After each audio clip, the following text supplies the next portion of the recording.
Hai teman-teman, hari ini kembali lagi bersama saya David Cahyadi. Kemarin dulu saya ada bikin reel singkat ya mengenai dua kata sakti dalam bisnis di Indonesia. Nah kali ini adalah saya akan menjelaskan secara lebih dalam tentang dua kata sakti dalam bahasa Indonesia. Nah bahasa Indonesia itu ada dua kata yang harus Anda kuasai dan harus ada dalam perbendaharaan kata Anda setiap saat. Yang pertama adalah kata terima kasih. Jangan pernah Anda pelit, Anda malu, Anda gengsi untuk mengucapkan terima kasih. Terima kasihlah kepada pembeli Anda, customer Anda, supplier Anda, bawahan Anda, atau bahkan um, orang-orang yang bekerja untuk Anda, misalkan tukang sapu di depan toko Anda, dia tiap hari nyapu, ya Anda bilang, Pak, makasih ya Pak, sudah dicapuin tiap hari, toko saya jadi terlihat bersih. Atau kalau Anda mau, Anda bisa selangkah lagi gitu, Anda bisa memberikan misalkan bingkisan di hari Lebaran, atau misalkan tahun baru, itu tidak pernah ada salahnya. Termasuk pegawai, termasuk supplier, termasuk customer Anda tentu saja. Karena kenapa? Karena bisnis itu selain dari transaksi ekonomi, bisnis itu lebih ke arah personal. Kalau saya merasa saya dihargai oleh bos saya merasa dihargai oleh bawahan saya merasa dihargai oleh supplier saya, oleh customer saya, mereka akan lebih cenderung untuk berdagang bersama atau berbisnis dengan saya. Misalkan sebagai bawahan pun Anda jangan malu, Pak Bos terima kasih ya Anda sudah misalkan memberikan saya pekerjaan, saya bisa berkarya di sini, saya bisa membesarkan keluarga saya di sini. Nah, kalau misalkan Anda katakan dengan tulus, kata-kata terima kasih ini akan menjadi sangat istilahnya investasi yang murah meriah gitu. Anda cukup bilang terima kasih dengan tulus dan orang itu akan uh, pandangan dia terhadap bisnis Anda atau terhadap Anda secara personal akan lebih baik dan yang pada ujungnya akan menambah daya saing usaha Anda.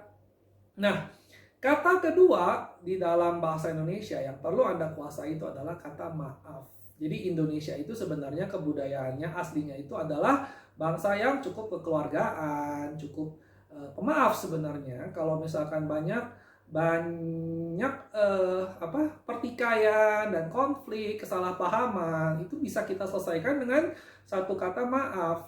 Nah, tapi dalam berkata-kata maaf itu ada satu hal yang perlu Anda ingat, ya kan? Anda jangan mengobrol kata maaf. Nah, apa maksudnya mengobrol kata maaf?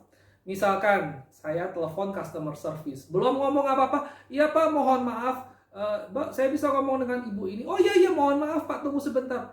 Nanti begitu angkat telepon, oh iya mohon maaf Pak, Anda sudah menunggu, mohon maaf, mohon maaf. Jadi salam satu telepon itu dia berkata mohon maaf itu bisa sampai puluhan kali. Jadi buat saya itu tidak ada harganya lagi. Pada saat Anda benar-benar berbuat salah, Anda benar-benar dalam posisi yang salah, katakanlah maaf itu dengan tulus. Dalam artian apa? Oh ya Pak, benar maaf ini adalah perusahaan kami. Atau kalau misalkan Anda adalah pegawai, oh ya maaf Pak, ini adalah benar kesalahan saya. Saya tidak akan mengulangi lagi, saya akan belajar dari kesalahan saya. Tolong berikan saya satu kesempatan lagi. Atau baik, misalkan kalau misalkan kita macam-macam lah ya. Kalau memang kita dalam posisi salah, jangan malu, jangan gengsi, jangan merasa, oh saya bos, oh saya customer, oh saya supplier. Saya tidak perlu bilang sorry. Ya, kalau misalkan Anda salah ya bilang saja. Bahkan sebagai customer pun, Anda tidak perlu malu untuk bilang, oh ya sorry kemarin saya salah pesen, apakah bisa Anda tolong saya untuk gantikan barang saya? Karena kenapa? Karena pembeli, pedagang, supplier, bawahan Anda, termasuk si bos, kita semua adalah manusia.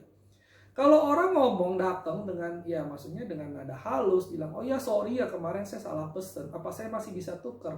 Kalau misalkan Anda adalah orang yang menyenangkan, pasti bisnis pun akan merespon dengan sebaliknya juga, dengan sesuai gitu. Kalau misalkan Anda biasa berelasi baik dengan bawahan Anda atau dengan bos Anda, kalau Anda bikin salah ya mereka juga pasti tidak akan mempermasalahkan. Kalaupun tidak bisa diganti, minimal ini tidak akan merusak relasi Anda. Nah, bandingkan dengan misalkan Anda sudah salah, Anda ngotot, galakan Anda, semua Anda. Kalaupun misalkan Anda customer begitu, ya memang customer is king. Tapi kan kalau misalkan Anda bisa baik, Anda bisa menjalin relasi dengan supplier Anda, kenapa tidak? Karena supplier Anda itu akan sangat membantu usaha Anda. Misalkan saya suka bakmi gitu kan, saya datang ke Pagian, Pak tolonglah saya kan langganan, boleh nggak Pak, saya lagi buru-buru, saya pengen makan. Dia pasti akan melakukan sedikit ekstra untuk Anda. Kenapa? Karena Anda telah ada jalinan personal lewat transaksi. Kalau secara transaksi kan, oh belum jam 8 saya belum buka, ya sudah, nanti saya tunggu jam 8 gitu. Nah, jadi dua kata sakti ini dalam bahasa Indonesia dan terutama dalam bahasa bisnis ini sangat sakti. Anda harus bisa tahu kapan Anda berterima kasih. Kalau berterima kasih boleh lebih royal sedikit. Tapi kalau untuk kata maaf jangan diobral. Tapi pada saat Anda perlu mengatakan maaf, Anda katakanlah maaf. Jadi jangan tiap hari Anda, oh ya maaf Pak, oh ya maaf Pak, aduh mohon maaf. Nanti benar-benar Anda salah, Anda pengen bilang minta maaf, itu orang sudah kebiasaan, sudah tidak mempan lagi gitu. Nah, jadi sekian saja tips saya kali ini. Semoga berkenan dan semoga bisa gimana ya, mengingatkan Anda akan pentingnya dua kata ini. Terima kasih.